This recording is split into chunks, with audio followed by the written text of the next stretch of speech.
Hello everyone, state genius में आप सभी का स्वागत है। तो आज की क्लास में हम स्वाध्याय 2.2 નો ક્વેશ્ચન નંબર 12, 13, 14 અને 15 શીખવાના છીએ। આ તમારો ક્વેશ્ચન નંબર 12 છે સ્વાધ્યાય 2.2 માં કે એક જિલ્લામાં છેલ્લા 10 વર્ષમાં પડેલા વરસાદ સેમીમાં અને પાકની ઉપજ હેક્ટર દીઠ ટનમાંની વિગતો પરથી સહસંબંધાંક શોધો। તમને n ની વેલ્યુ આપેલી છે, તમને x નું પ્રમાણિત વિચલનની વેલ્યુ આપેલી છે, તમને y નું વિચરણ આપેલું છે।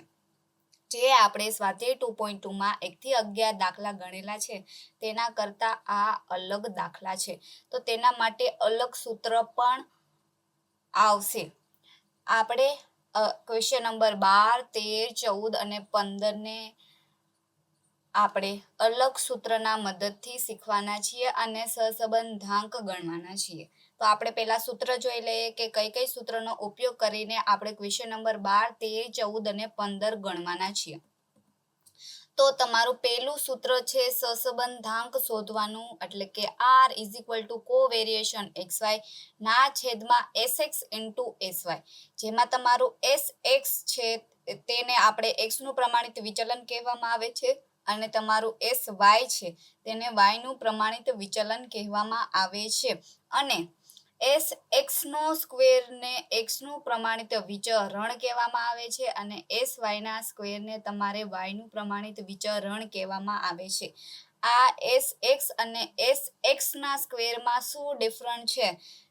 તો ખાલી એક શબ્દનો જ ડિફરન્ટ છે, જે છે તમારું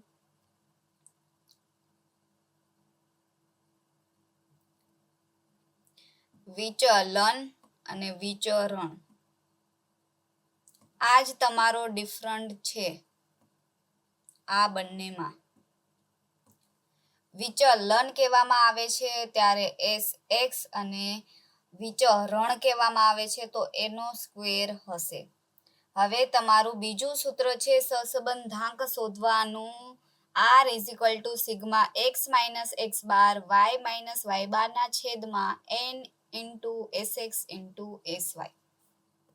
તમારું ત્રીજું સૂત્ર છે r શોધવા માટેનું, સહસંબંધાંક શોધવા માટેનું, તો સિગ્મા x માઇનસ x બાર ઇન્ટુ y માઇનસ y બાર ના છેદમાં સિગ્મા x માઇનસ x બાર નો હોલ સ્ક્વેર નું આખાનું વર્ગમૂળ ઇન્ટુ એટલે કે ગુણાકાર સિગ્મા y માઇનસ y બાર ના આખાનું y માઇનસ y બાર ના આખાનું સ્ક્વેર નું આખાનું વર્ગમૂળ। આ તમારું ત્રીજું સૂત્ર છે। અને તમારું ચોથું સૂત્ર છે સહસંબંધાંક શોધવાનું કે r sigma x y minus n x બાર y બાર ના છેદમાં n into sx into sy। આ ચાર સૂત્રના મદદથી આપણે ક્વેશ્ચન નંબર 12, 13, 14 અને 15 શીખવાના છીએ। તો તમારો ક્વેશ્ચન નંબર 12 માં આપણે કયું સૂત્ર વાપરીને સહસંબંધાંક શોધવાના છે તે જોઈએ। આપણે તમારા પાસે ચાર અલગ અલગ સૂત્ર છે, તો આપણે કેવી રીતે નક્કી કરી શકીએ કે કયા દાખલામાં આપણે કયા સૂત્રનો ઉપયોગ કરીને સહસંબંધાંક શોધવાના છીએ? તો તમને રકમમાં જ આપેલું હશે કે તમારે કયું સૂત્રનો અપ્લાય કરવાનો છે। તમને જે પ્રશ્ન છે તેના રકમમાં જે આપેલું હોય તેના મદદથી આપણે નક્કી કરીને સૂત્ર વાપરવાના છીએ। તો આમાં ક્વેશ્ચન નંબર 12 માં આપણે આ સૂત્રનો ઉપયોગ કરીને, કોવેરિએશનના સૂત્રનો ઉપયોગ કરીને આપણે દાખલો ગણવાના છીએ। કેવી રીતે તે જોઈએ। આપણે લખી લઈએ સૂત્ર। તો સહસંબંધાંક શોધવાનું છે એટલે કે r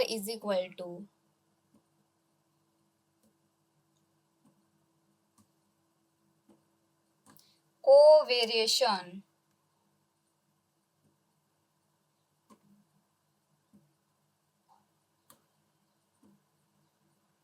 xy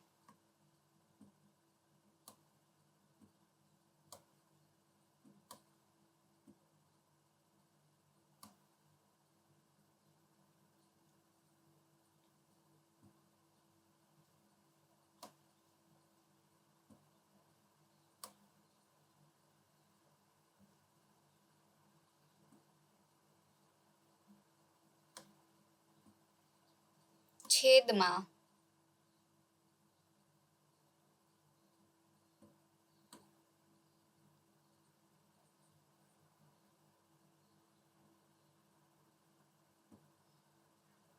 SX into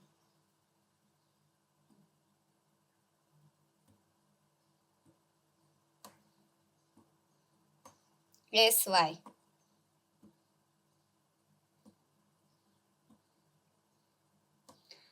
આ ટપકાને ઇન્ટુ કહેવામાં આવે છે અને આ ટપકું તમારા ગુણાકારની નિશાની તરીકે વાપરવામાં આવે છે. તો હવે આ સૂત્ર જ આપણે શા માટે અપ્લાય કરેલું છે? જે આપણે 1 થી 4 સૂત્ર આપેલા હતા તેમાંથી આ જ સૂત્ર કેમ વાપરવામાં આવેલું છે તે તમને પ્રશ્નમાં આપેલું હશે.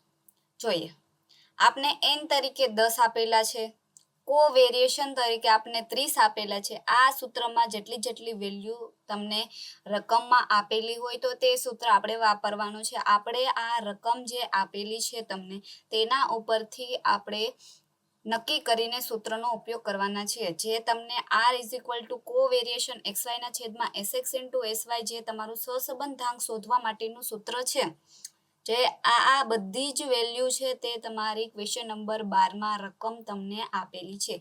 એટલે જ આપણે આ સૂત્રનો ઉપયોગ કરીને દાખલો ગણવાના છીએ. જોઈએ, આપણે x નું પ્રમાણિત વિચલન તેને x નું પ્રમાણિત વિચલનને આપણે શેના વડે દર્શાવીએ છીએ તે જોઈએ કે x નું પ્રમાણિત વિચલન આપણે sx થી આપણે દર્શાવીએ છીએ. તો કે x નું પ્રમાણિત વિચલન આપણે sx થી દર્શાવીએ છીએ. તો આપણે લખી લઈએ કે sx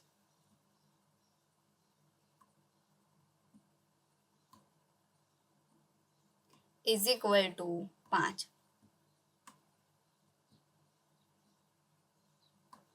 આપણે x નું પ્રમાણિત વિચલનને sx થી દર્શાવી દીધેલું છે અને એના =5 હતા એટલે કે આપણે sx = 5 લખેલા છે. હવે y નું વિચરણ તમને 144 આપેલું છે. તો આપણે y નું વિચરણને આપણે sy ના સ્ક્વેર થી દર્શાવીએ છીએ. શેનાથી દર્શાવીએ છીએ? આપણે sy ના સ્ક્વેર થી દર્શાવીએ છીએ. તો y નું વિચરણને આપણે sy ના સ્ક્વેર થી દર્શાવીએ છીએ.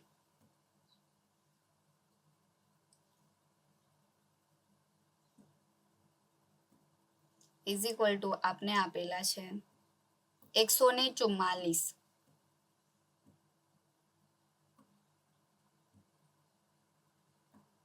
હવે જોઈએ, આપને કોવેરિએશનની વેલ્યુ આપેલી છે તો કે આપેલી છે. આપને કોવેરિએશનની વેલ્યુ 30 આપેલી છે.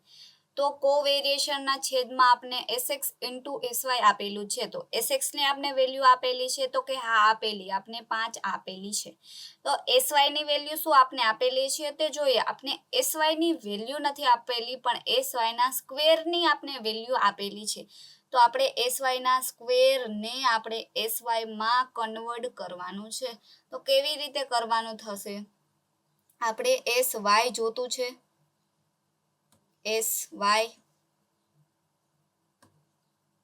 એટલે કે આ મારે સ્ક્વેર કાઢી નાખવો છે. તો કેવી રીતે કાઢી શકું? તો તમારે 144 નો સ્ક્વેર કરવાનો રહેશે. તમે 144 નું વર્ગમૂળ કાઢશો. અહીંથી સ્ક્વેર કાઢવા માટે તમારે 144 નું વર્ગમૂળ કરવાનું થશે. તો sy નો સ્ક્વેર હટી જશે અને sy જ રહેશે. તો તમે કેલ્સીમાં 144 નું વર્ગમૂળ કાઢો તો તમારો જવાબ આવશે 12. આ તમને sy ની વેલ્યુ મળી ગઈ? તો કે હા મળી ગઈ. આપને sy ના સ્ક્વેરની રકમ આપેલી હતી તેમાંથી આપણે sy ની રકમ ગોતી લીધેલી છે. કેવી રીતે? તો કે sy નો સ્ક્વેર આપણે 144 આપેલું હતું. અહીંથી સ્ક્વેર હટાવવા માટે આપણે 144 નું વર્ગમૂળ કરવાનું રહેશે. તો sy ઇઝ ઇક્વલ ટુ 144 નું વર્ગમૂળ કર્યું તો આપણે SY ની વેલ્યુ તમને 12 મળી ગયેલી છે. તો આપણે SX ની વેલ્યુ આપેલી છે જે છે આપણી 5 અને SY ની વેલ્યુ આપણે કાઢી કે આપને 12 આપેલી છે. અત્યારમાં તમે સ્ટુડન્ટ શીખો છો એટલે તમને આમાં કઈ એવા નવીન લાગશે નહીં, પણ જ્યારે તમે પ્રેક્ટિસ કરવા બેસશો તમારું આ ચેપ્ટર આખું પૂરું થઈ જશે, તમે બોર્ડની એક્ઝામ માટેની પ્રેક્ટિસ કરશો યા અથવા તમે દાખલા ગણશો ત્યારે ખાસ ધ્યાન રાખવી. આમાં ઘણા ખરા સ્ટુડન્ટ મિસ્ટેક કરે છે. વિચલન અને વિચરણમાં તમારું વિચલન હશે તો ખાલી x હશે અથવા SY હશે. અહીંયા x હતું એટલે અહીંયા x આવેલું છે, અહીંયા y હશે તો અહીંયા y આવશે, તેટલો જ ફેર છે. પણ વિચલનમાં તમારે x ની વેલ્યુ હશે અને વિચરણમાં તમારો ગમે તે આપેલું હોય એનો સ્ક્વેર હશે. જેમ y નું વિચરણ હતું તો y તો ડાયરેક્ટ y આવી જ ગયું, એનો સ્ક્વેર આવેલો છે. તે ફર્ક છે વિચલનમાં અને વિચરણમાં. તે ખાસ ધ્યાન રાખવી. તમે જ્યારે ગણવા બેસો ત્યારે ખાસ ધ્યાન રાખવી. આમાં ઘણા બધા સ્ટુડન્ટ મિસ્ટેક કરતા હોય છે જે તમારે કરવાની થતી નથી, કારણ કે આપણે શીખેલા છીએ કે વિચલન અને વિચરણમાં શું ફેર છે. તો આપણે શા માટે સૂત્ર મૂક્યું હવે તમને ખબર પડી, કારણ કે આ સૂત્રમાં જેટલી વેલ્યુ આપણે આમાં સૂત્રમાં મૂકીને સહસંબંધાંક શોધી શકીએ એમ હોય તે જ આ વેલ્યુ બધી આપને આપેલી છે, જેથી આપણે આ સૂત્ર મૂકેલું છે. આપણે રકમમાં જેટલી વેલ્યુ આપેલી હોય એના પરથી આપણે નક્કી કરવાનું છે કે કયું સૂત્રનું વાપરીને આપણે સહસંબંધાંક શોધશું. તો હવે બધી વેલ્યુ આપણી પાસે છે તો આ સૂત્રમાં મૂકીને સહસંબંધાંક શોધી લઈએ.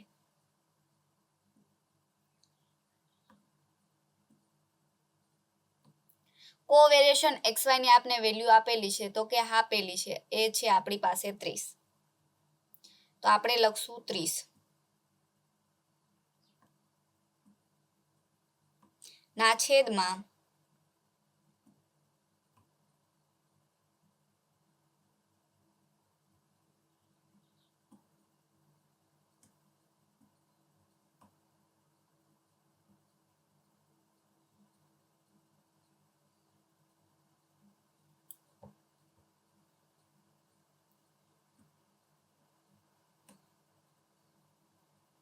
આપને x ની વેલ્યુ આપેલી છે તો કે આપેલી છે, આપને 5 આપેલી છે તો ઇન્ટુ આપને SY ની વેલ્યુ આપેલી છે તો હા આપણે SY ની વેલ્યુ નથી આપી પણ આપણે શોધેલી છે એટલે કે આપણે SY ની વેલ્યુ પણ આપેલી છે જે છે આપણી 12. તો આપણે લખશું SY ની જગ્યાએ 12.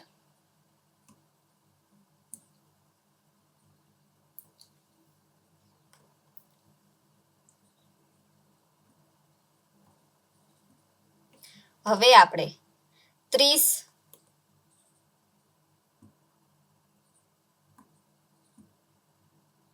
ના છેદમાં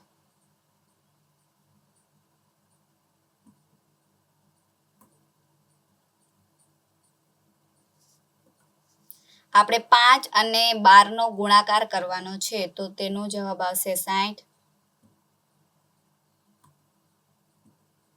30 નો અને 60 નો તમે ગુણાકાર કરશો, 30 નો અને 60 નો તમે ગુણાકાર કરશો તો તમારો જવાબ આવશે 0.5. આ તમારી r ની વેલ્યુ એટલે કે સહસંબંધાંકની તમારી વેલ્યુ આવી ગઈ છે 0.5.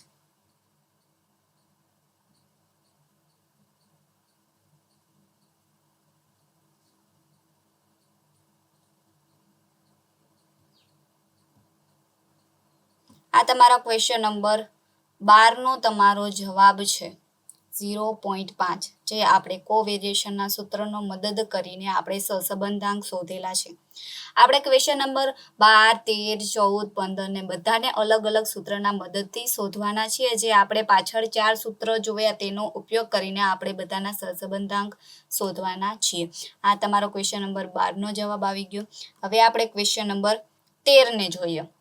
કે એક શાળાના વિદ્યાર્થીઓમાંથી 10 વિદ્યાર્થીઓનો નિદર્શ લઈ તેમની ઊંચાઈ સેમીમાં અને વજન કિગ્રાની નીચે માહિતી પરથી વિગતો મળેલ છે.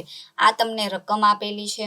આ પરથી ઊંચાઈ અને વજન વચ્ચેના સહસંબંધાંકની કિંમત શોધો. તો આપણે આમાં પણ અલગ સૂત્રનો ઉપયોગ કરીને શોધવાના છીએ. આપણે પાછળ કોવેરિએશન વાળું સૂત્ર જોયું, તો આમાં તમને ક્યાંય દેખાય છે કોવેરિએશન વાળું કાંઈ? મતલબ કે આવું કાંઈ દેખાય છે તમને કોવેરિએશન ઇઝ ઇક્વલ ટુ 30? આમાં એવું કાંઈ છે ને, એટલે આમાં અલગ સૂત્રનો ઉપયોગ કરીને આપણે ગોતવાના છીએ. આપણે રકમના આધારે સૂત્ર નક્કી કરવાનું છે. તો આપણે સિગ્મા XY આપેલું છે, X બાર Y બાર આપેલું છે અને SX અને SY આપેલા છે. તો તે જોઈ આપને કયું સૂત્રનો મદદથી આપણે શોધી શકાશે. તો આ સૂત્રનો મદદથી આપણે ક્વેશ્ચન નંબર 13 નો સહસંબંધાંક શોધવાનો છે. કેવી રીતે તે જોઈએ.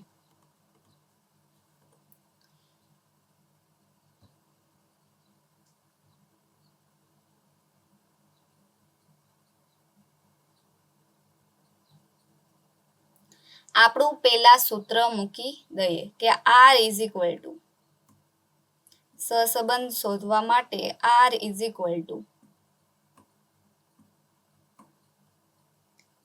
સિગ્મા XY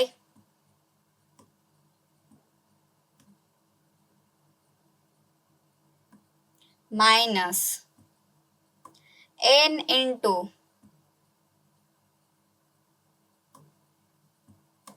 X બાર Y બાર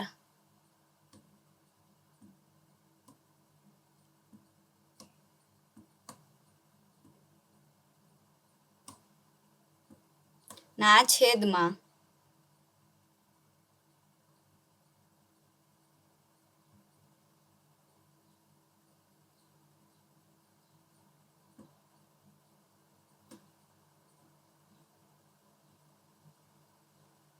N into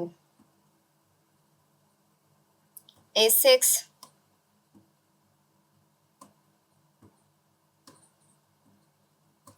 into SY.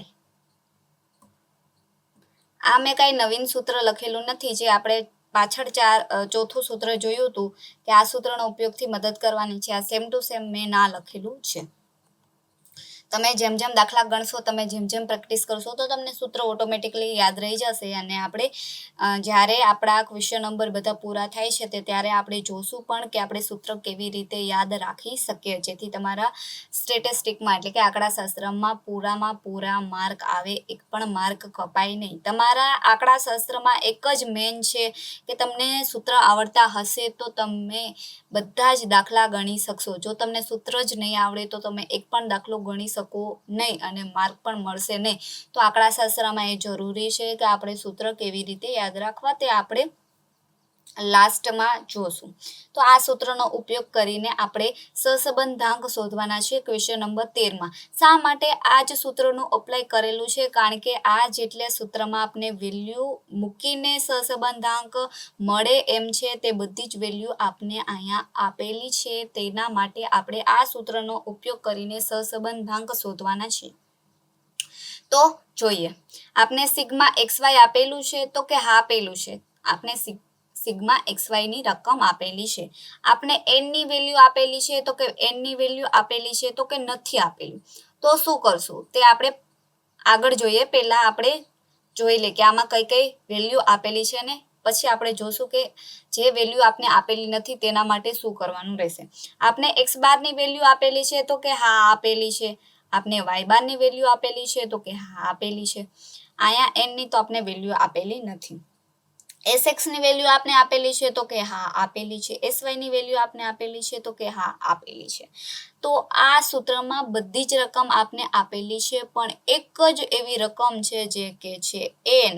N ની આપને રકમ આપેલી નથી. તો N ની રકમ માટે શું કરીએ? કે આ સૂત્રને બીજું વાપરીએ તો મળી જશે? નહીં. આ જ સૂત્રના મદદથી આપણે સહસંબંધાંક શોધવાનો છે. પણ N ની વેલ્યુ માટે શું કરીએ આપણે? તે આ એનની વેલ્યુ આપણે શોધવાની છીએ. મને યાદ આવી ગયું કે જ્યારે અમે ભણતા ને તો અમે ભણતા તો આવી જ રીતે એક દાખલો હતો. અમે પણ તમારા જેમ ગણેલા છે. એટલે કોલેજમાં અમે હતા ત્યારે એમાં સ્ટેટિસ્ટિક આવતું હતું, એટલે કે આંકડાશાસ્ત્ર આવતું હતું ભણવામાં. તો અમારે સેમ ટુ સેમ ઘણી ખરું 12માની વસ્તુ અમારે કોલેજમાં ભણવાની થતી હતી.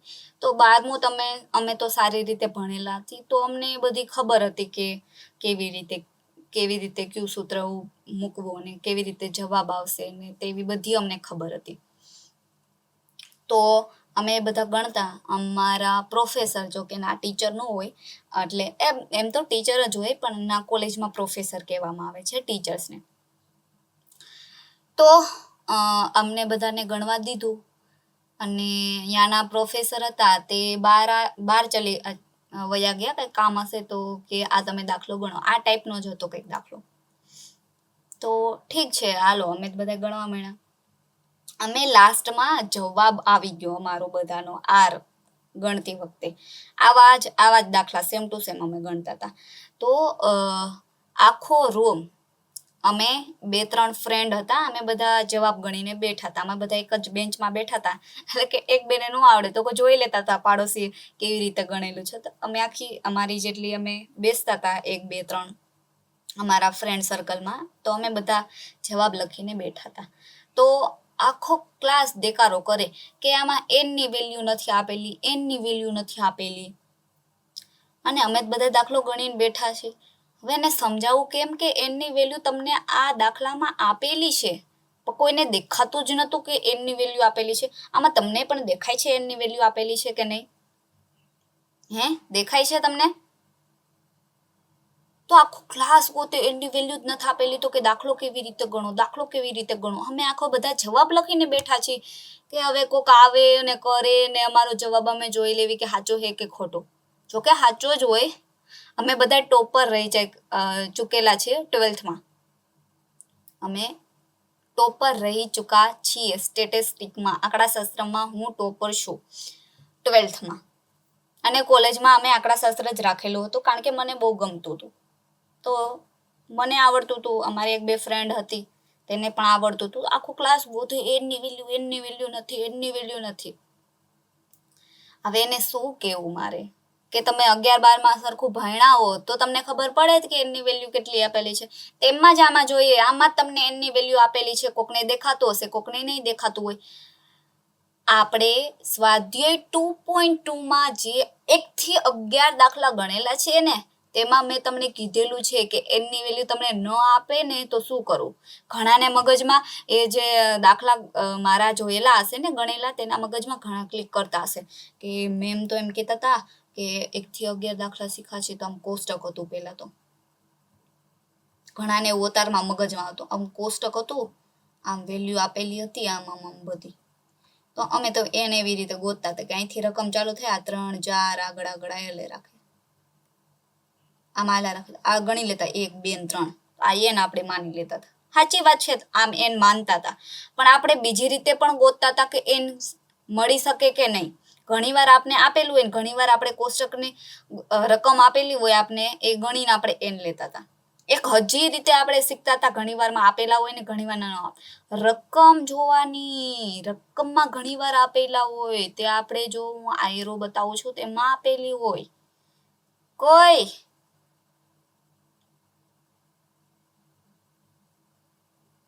આ છે તમારો એન 10. યાદ આવે છે કાંઈ કે આપણે 1 થી 11 દાખલા ગણેલા છે, તેમાં આમાં જોતા હતા અને આમાં ન મળેલી હોય ને તો આપણે કોષ્ટકમાં ગણતા હતા ખાના. 10 વિદ્યાર્થીની તમને માહિતી આપેલા છે તો એ જ તમારો એન છે. 10 વિદ્યાર્થીની તમને માહિતી આપેલી છે, એ જ તમારા એન છે. જેને મારા દાખલા જોયેલા હશે તેને હવે ખબર પડતી હશે કે શા માટે આપણે 2 રીતે એન ગોતતા હતા. આના માટે ગોતતા હતા કે તમને આમાં ન આપેલી હોય તો તમે ઉપરથી પણ તમને n ની વેલ્યુ આપેલી હોય તો તમે જોઈ શકો. આ પછી ઓલા જેવું થાય, અમે બધા દાખલા ગણીને બેઠા હતા અમારી કોલેજમાં ક્લાસરૂમમાં મસ્તથી, અને આખો ક્લાસ n ગોતતું હતું. હવે એને કોણ સમજાવે કે n ની વેલ્યુ તમને ઓલરેડી આપેલી છે પણ તમને દેખાતી નથી. હવે આગળ જોઈએ દાખલો.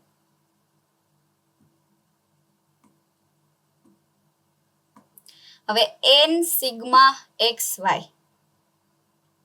સોરી n જ મગજમાં હાલે છે તમને કહેવા મળે, સિગ્મા xy. તો સિગ્મા xy ની આપને વેલ્યુ આપેલી છે 90,000, તે લખીએ 90,000.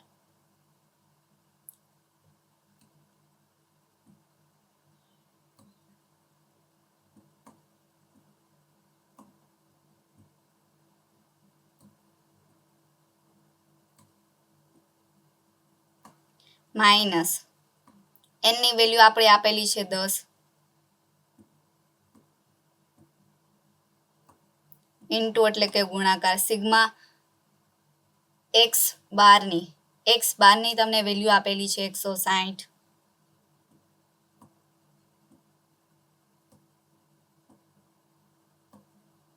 ઇન્ટુ y12 ની તમને વેલ્યુ આપેલી છે 55,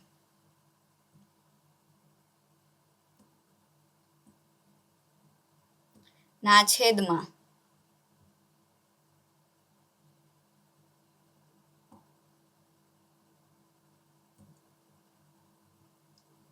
n ની વેલ્યુ આપણી પાસે છે 10,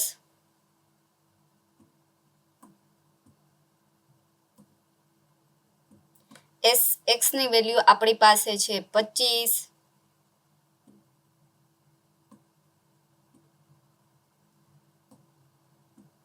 sy ની રકમ આપણી પાસે છે 10. આવી ગઈ બધી વેલ્યુ, એટલે જ આપણે આ સૂત્રનો ઉપયોગ કરેલો છે કે આપણે આ બધી જ વેલ્યુ આપેલી હતી, એટલે આ સૂત્રને આપણે પસંદ કરેલું છે સહસંબંધાંક શોધવા માટે.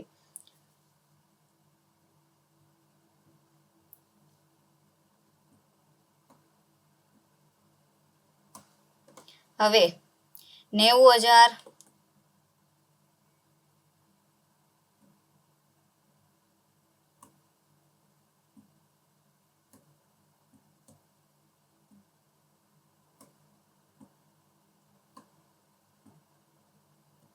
માઇનસ 10 ગુણ્યા 160 ગુણ્યા 55 તમને કરશો. તમારે કેલ્સીમાં જ કરવાનું છે, મોઢે કરવાનું નથી.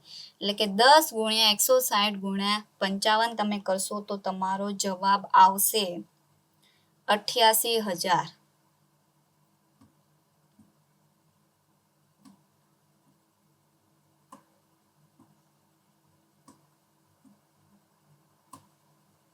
ના છેદમાં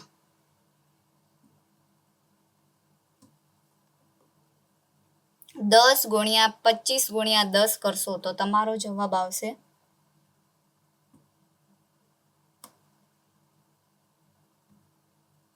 2,500.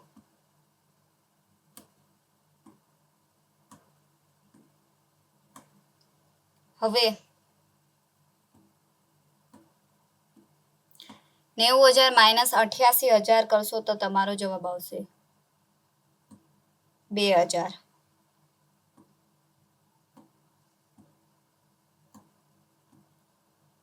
ના છેદમાં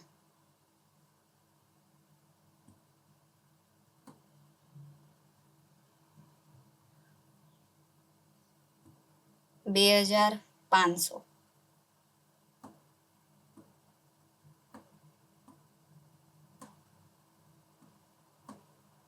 બે હજાર ભાગ્યા 2,500 કરશો તો તમારો જવાબ આવશે 0.8. આ તમારો r ઇઝ ઇક્વલ ટુ જવાબ છે તમારો 0.8.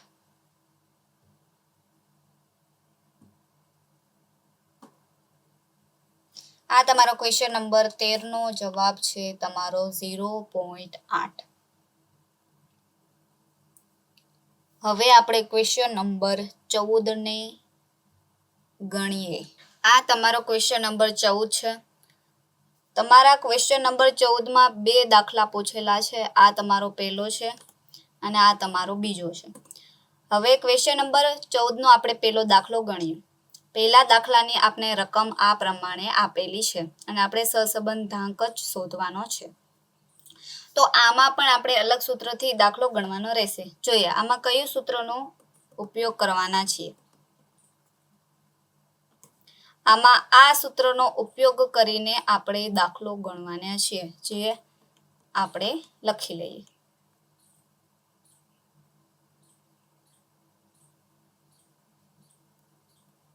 R is equal to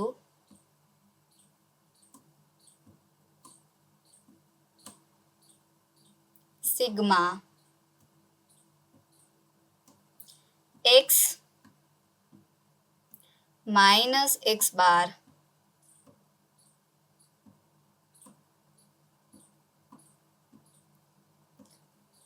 y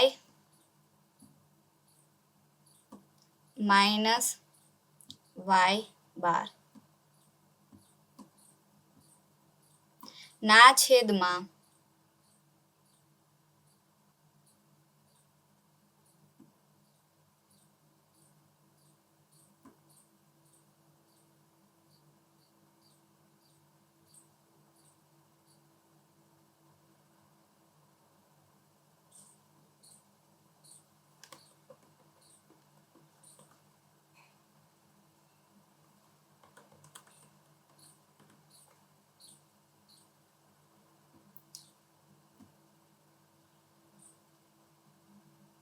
sigma x minus x bar no whole square નો વર્ગમૂળ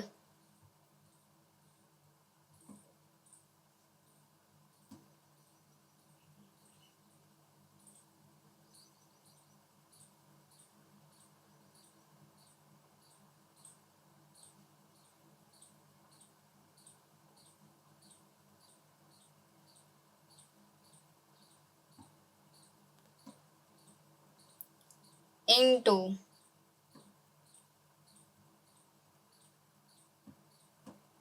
sigma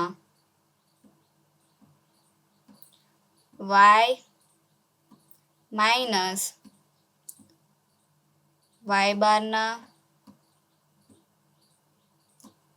હોલ સ્ક્વેર નું પણ વર્ગમૂળ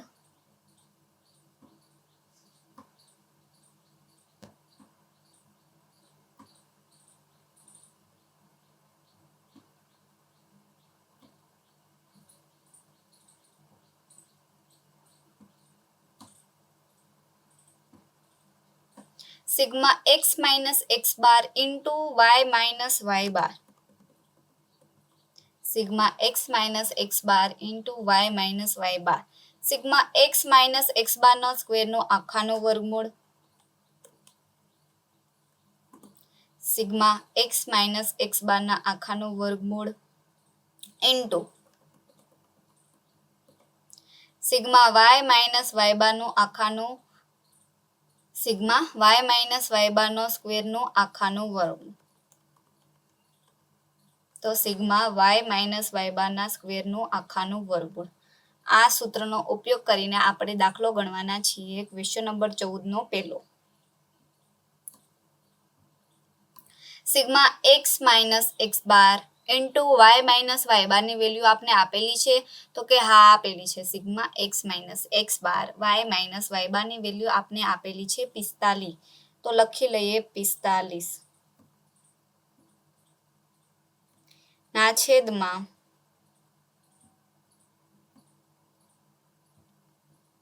સિગ્મા x માઇનસ x બારના સ્ક્વેરની આપને વેલ્યુ આપેલી છે. તો કે હા આપેલી છે. સિગ્મા x માઇનસ x બારના સ્ક્વેરની આપને વેલ્યુ આપેલી છે, જે છે આપણી 72. Into sigma Y minus Y બારના સ્ક્વેરની આપણે વેલ્યુ આપેલી છે, તો કે હા આપેલી છે આપને 32.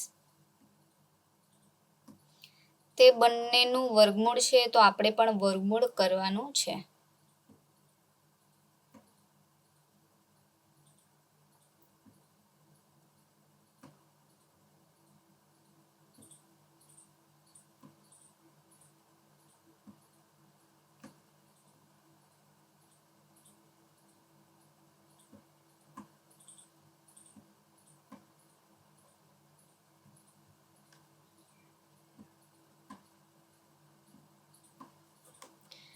પિસ્તાલીસ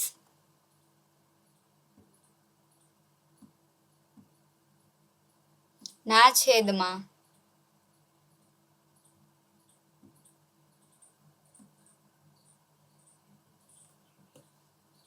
72 નું આપણે વર્ગમૂળ કાઢવાનું છે. તમારી કેલ્સીમાં 72 નું વર્ગમૂળ કાઢો તો તમારો જવાબ આવશે 8.485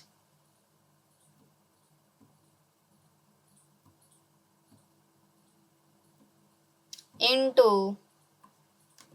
તમારે 32 નું વર્ગમૂળ કાઢવાનું છે, તો તમારી કેલ્સીમાં 32 નું વર્ગમૂળ કાઢો તો તમારો જવાબ આવશે 5.66.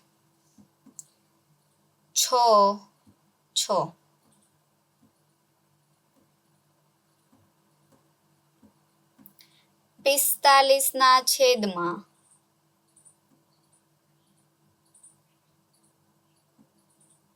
આપણે 8.485 ઇન્ટુ 5.66 નો ગુણાકાર કરવાનો છે, તો કેલ્સીમાં તમે કરો 8.485 ગુણ્યા 5.66 તો તમારો જવાબ આવશે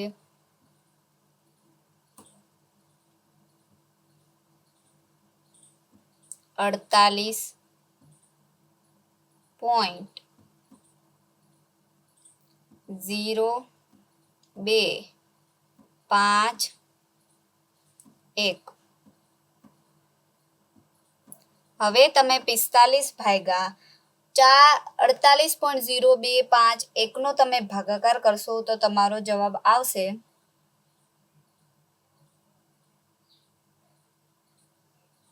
0.94.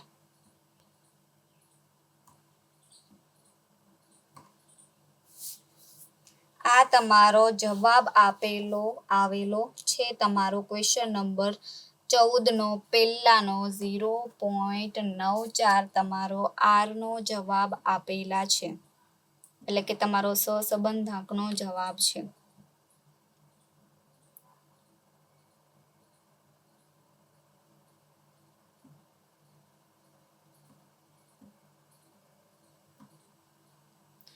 હવે આપણે ક્વેશ્ચન નંબર 14 નો બીજો દાખલો નેક્સ્ટ લેક્ચરમાંથી આપણે સ્ટાર્ટ કરશું, કારણ કે વિડીયો બહુ લાંબો થઈ જશે તો અપલોડ કરવામાં મુશ્કેલ પડશે, જેથી આપણે અહીંયા સુધી જ આજના ક્લાસમાં ડિસ્કસ કરીએ છીએ. નેક્સ્ટ ક્લાસમાં આપણે 14ના દાખલાનો બીજો અને આપણે क्वेश्चन नंबर 15 ने डिस्कस करीશું. तो मिलते हैं नेक्स्ट क्लास में. Okay bye.